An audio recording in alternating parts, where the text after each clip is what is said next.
So hi everyone, welcome to my channel that is Chaotic Life।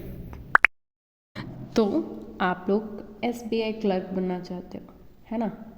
शाबाश, आपने एक ऐसा एग्ज़ाम चूज़ किया जो कि चैलेंजिंग, हाई प्रेशर और टोटली रिलैक्स्ड है। ऐसा क्यों बोल रही हूँ, आगे देखो।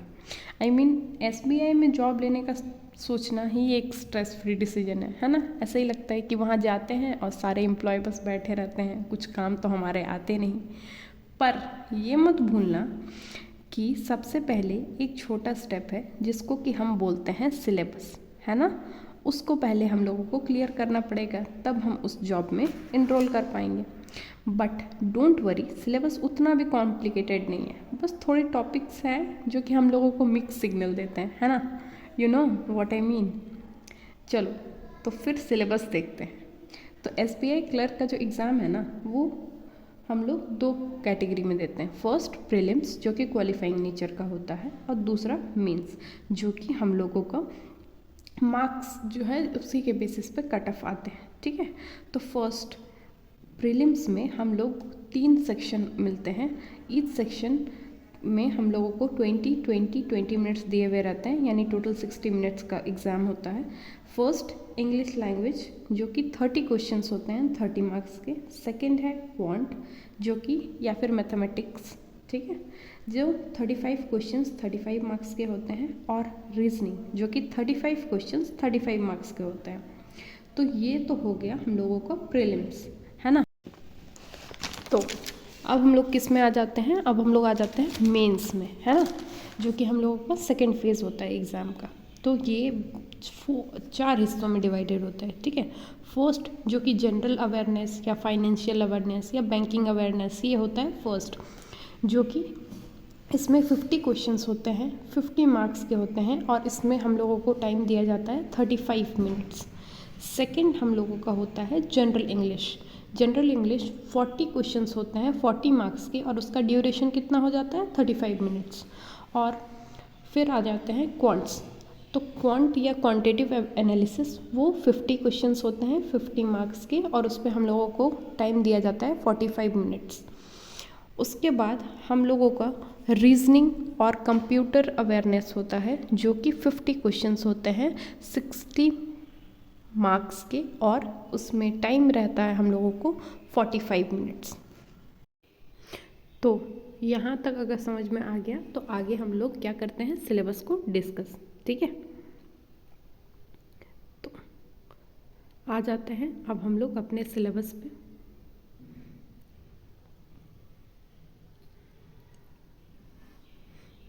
तो चलो देखते हैं सिलेबस। तो यहाँ पे सबसे पहले हम बात करेंगे रीजनिंग एबिलिटी की, क्योंकि ये सेक्शन सबसे ज़्यादा लॉजिक का चीज़ है, या फिर यहाँ पे बहुत ज़्यादा फन है ना? तो यहाँ पे हम लोग क्या क्या पढ़ते हैं, लॉजिक्स हो गया, पैटर्न्स हो गया, सिलोजिज्म्स हो गया, सीटिंग अरेंजमेंट हो गया। अरे बाप रे, किसने बोला था कि पजल्स खेलना बहुत मज़ेदार होता है? पता नहीं। तो यहाँ पे हम लोग पढ़ते हैं alphabets, coding, decoding, setting arrangements, logics, और डायरेक्शन एंड डिस्टेंस, ठीक है, और सिलोजिज्म्स, इनइक्वलिटी, ये सब हम लोगों के चैप्टर्स होते हैं। तो इसको भी हम लोग क्या करते हैं, डिवाइड कर देते हैं।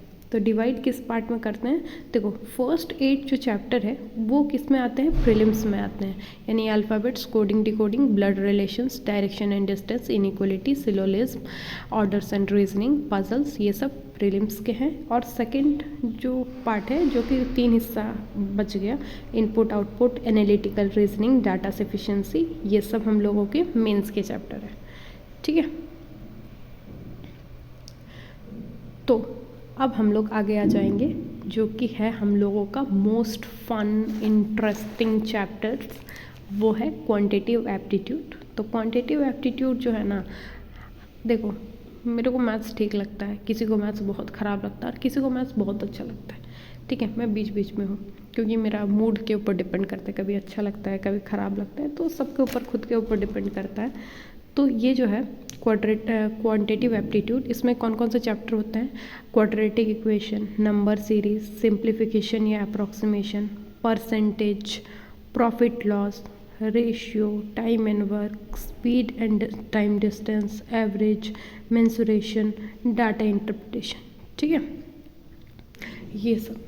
तो डाटा इंटरप्रिटेशन सब DI कितना बनाई, TI कितना बना, ठीक है, देखना कभी अगर एग्ज़ाम देने जाओगे तो ये बहुत फेमस बाहर में आता है कि DI कितना बना तुमसे। तो DI जो है ना वो 10 मार्क्स के आता है। ठीक है, DI का मार्क्स फिक्स्ड है कि वो 10 मार्क्स के आते हैं अप्रॉक्स। देखो इसको भी हम लोग 3 पार्ट में डिवाइड करते हैं। फर्स्ट है क्वाड्रेटिक इक्वेशन, नंबर सीरीज और सिंप्लीफिकेशन, जिसको हम लोग बोलते हैं स्पीड मैथ्स, जो कि अप्रॉक्स 15 to 20 मार्क्स के आते हैं। सेकेंड पार्ट जिसमें आ जाते हैं percentage, profit and loss, ratio, time and work, speed time distance, average और मेंसुरेशन, ये होते हैं अरिथमेटिक्स के क्वेश्चंस, जिसको जो 10 मार्क्स के आते हैं। ठीक है, और थर्ड तो हम बता दी DI, जो कि 10 मार्क्स के आते हैं। ठीक है,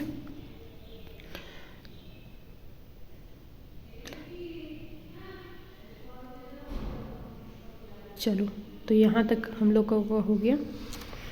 ठीक है, अब इसके आगे हम लोग देखेंगे जो है सबसे अच्छा रिलैक्सिंग चैप्टर्स का सेट, जिसको हम लोग बोलते हैं इंग्लिश।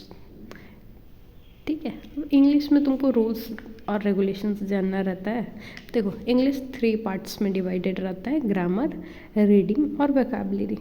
ठीक है, अब इसमें कौन कौन से चैप्टर आते हैं? इसमें आते हैं noun, pronoun, fillers, adjective, verb, prepositions, sentence rearrangement, conjunction, tenses, word swap, articles, error detection, para jumbles, sentence improvements, match the column, cloze test, reading comprehension. ठीक है, यही सब होते हैं इसके चैप्टर्स। अब आ जाते हैं हम लोग इंग्लिश को, हम लोगों को देखना कैसे। तो देखो जैसे कि हम बोले इंग्लिश 3 पार्ट्स में डिवाइडेड रहता है, ग्रामर, रीडिंग और वोकैबुलरी। तो सबसे पहले ग्रामर के लिए तुम लोगों को 120 रूल्स ऑफ ग्रामर देख लेना। ठीक है, और जैसे निमिषा बंसल मैम हो गया, ठीक है, इनसे देख सकते हो क्योंकि बहुत अच्छे से एक्सप्लेन करके रखी है यूट्यूब में, तो वहाँ से देख के ग्रामर क्लियर हो सकता है। सेकेंड पार्ट है रीडिंग, उसके लिए तुम नॉवेल्स पढ़ सकते हो, अभी तो क्योंकि टाइम नहीं है, तो जितना मॉक दोगे वहाँ से जाके रीडिंग तुम कर सकते हो। और थर्ड पार्ट हो गया वोकैब। वोकैब देखो मैं कैसे करती हूँ कि जो भी हम लोग मॉक टेस्ट देते हैं उसमें जितना सारा भी हमको नया वर्ड दिखता है जो कि हमको नहीं पता है, ठीक है, तो वो क्या करती हूँ मैं लिख लेती हूँ और उसके बाद वहाँ से मैं उसको आगे कंटिन्यू करती हूँ। ये तो हो गया हम लोगों का इंग्लिश। और इंग्लिश में हमको कुछ बताना है। हाँ देखो इंग्लिश में क्या होता है ना, हम लोगों को हर टाइम लगता है कि भाई ये चीज़ हम सही हमको लग रहा था ये, पर सही ये हो गया। तो सबसे पहला 1-2 चीज़ देख लेना कि स्पेलिंग जो है ना, कोई कोई चीज़ का हम लोगों को ऐसा लगता है कि नहीं ये सही हो सकता है, तो जितना टेस्ट दे सको, ठीक है, क्योंकि देखो हम लोगों का जो है एग्ज़ाम बहुत सामने है, तो हम लोग यहाँ पे जाके नया से सब ग्रामर का रूल्स और ये सब नहीं देख सकते हैं। तो सबसे बेस्ट तरीका यही है कि जितना हो सके हम लोग टेस्ट दें और टेस्ट से ही हम लोग ढूंढ ढूंढ के निकालें। क्योंकि देखो एग्जामिनर का जो पॉइंट ऑफ व्यू होता है ना, जो क्वेश्चन सेट करने का, और जो लोग वहाँ पे बैठ के टेस्ट का क्वेश्चन पेपर जो सेट करते हैं, शायद हो सकता है कि दोनों का जो है ना वो टेस्ट में कुछ ना कुछ सिमिलैरिटी होता है। तो जितना टेस्ट देना मतलब दे के हम लोग देख सकते हैं ना क्वेश्चंस को और एनालाइज कर सकते हैं, वो ज़्यादा होता है अच्छा इंग्लिश के लिए। ठीक है, चलो यहाँ तक हो गया हम लोगों का syllabus discussion. So this is it for today's video. Okay, till then ठंड को मारो गोली और पढ़ाई करना चालू करो जितना हो सके, ठीक है, साथ में मिलके पढ़ते हैं और इस बार क्रैक करते हैं SBI का ये क्लर्क एग्ज़ाम।